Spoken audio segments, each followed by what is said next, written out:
তারপর কিছুক্ষণ বিশ্রাম নেওয়ার জন্য একটি গাছের নিচে শুয়ে থাকে। মা, মালকিন আমাদের সাথে এমনটা কেন করলো? ওই ছেলে আমাকে পছন্দ করেছে, তাতে আমার কি দোষ? জানি না রে মা, আমরা গরিব, এটাই আমাদের বড় দোষ। মা, আমার অনেক ক্ষুধা পেয়েছে, কি খাবো বলো তো? জানি না রে মা।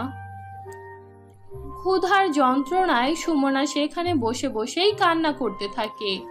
এমন সময় তাদের কাছে রুবিনা নামের একটি মহিলা আসে আর তাদের বলে, কি হয়েছে, তোমরা এভাবে কান্না করছো কেন? তারপর কবিতা সেই মহিলাকে সব কথা খুলে বলে।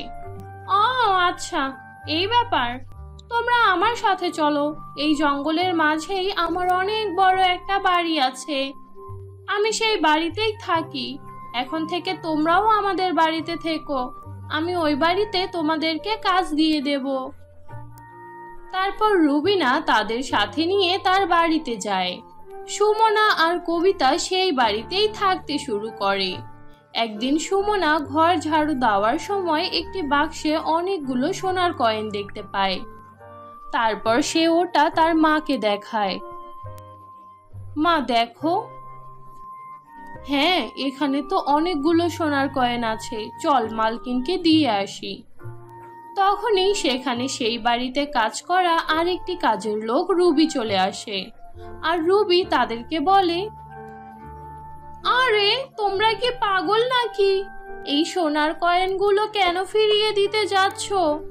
দেখো, এমনিতেই মালকিন আমাদের কত অল্প টাকা দেয়, তা দিয়ে তো দুবেলা খেতেও পারি না।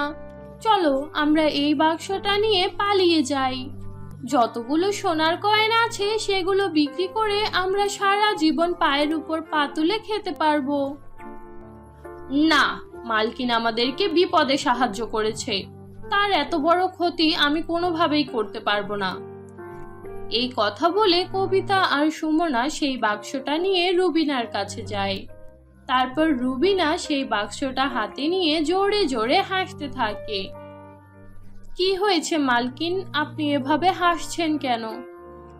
সুমনা এই কথা বলতে না বলতেই তার মালকিন এক পরীর রূপ ধারণ করে। হা হা হা হা হা হা হা। আমি তোমাকে পরীক্ষা করার জন্যই এই বাক্সটা আমার ঘরে রেখেছিলাম। পরীক্ষা করে দেখলাম তোমার মনের মধ্যে কোনো লোভ নেই। পরীক্ষা করে দেখলাম তোমার মনের মধ্যে কোনো লোভ নেই। আজ থেকে এই বাড়ি আর এই গয়নার বাক্স তোমার। আমরা আজই এই পৃথিবী ছেড়ে পরলোকে চলে যাব, আর যাওয়ার আগে আমি তোমাকে আরো একটা উপহার দিয়ে যেতে চাই। এটা বলে রুবিনা পরী জাদু করে একটি গাজর গাছ প্রকট করে। কবিতা, এইটি একটি জাদুর গাজর গাছ। প্রতি সপ্তাহে এই গাছের গাজর খাওয়ার জন্য হাজার হাজার পরীরা তোমার বাড়িতে আসবে। তুমি তাদের কাছে এই গাজর বিক্রি করে অনেক টাকা রোজগার করতে পারবে, আর তা দিয়ে তোমার মেয়েকে অনেক ভালো একটা পরিবারে বিয়ে দিতে পারবে। আর হ্যাঁ, চিন্তা করো না, আমরা প্রতি মাসে একবার হলেও তোমার সাথে দেখা করতে আসব। ধন্যবাদ মালকিন, আপনার এই ঋণের কথা আমি কোনো দিনও ভুলব না।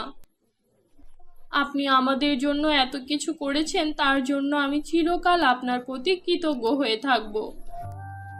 তারপর রুবিনা পরী সেখান থেকে পরলোকে চলে যায়।